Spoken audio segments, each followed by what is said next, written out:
आणि शेवटचे तिसऱ्या नंबरमध्ये समाधीची साधना। जर कोणाला समाधी देण्याची असते ती स्वतः समाधी ठेवायची असते।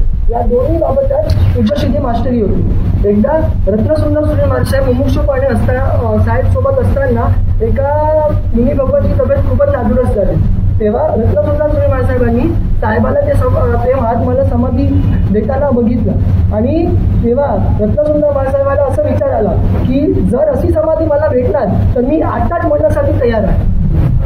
चाहे गुरु होय, चाहे शिष्य होय કે ચાહે અન્ય કોઈ પણ મહાત્મા હોય, એમના જીવનની એક જ ભાવના કે જીવન ભલે ક્યાંય પણ જીવીએ પણ મરવું તો અંતે હેમચંદ્ર સુરજી પાસે જ છે। असे महान समाधीचे दान त्यांनी एक नाही अनेक महात्माला दिले होते आणि परिणामात त्यांना पण त्यांच्या शेवटच्या प्रमाणात खूपच चांगली समाधी भेटलेली होती। शेवटात शुद्धसिद्धीला प्रार्थना करायची आहे ते त्यांच्या जीवनात साधना आहे त्याच्या अंशमात्र पण आपल्या जीवनात लावून आपण पण शीघ्र सिद्धीला भेटूया हेच प्रार्थना। काही बोलायला तर छान होतं।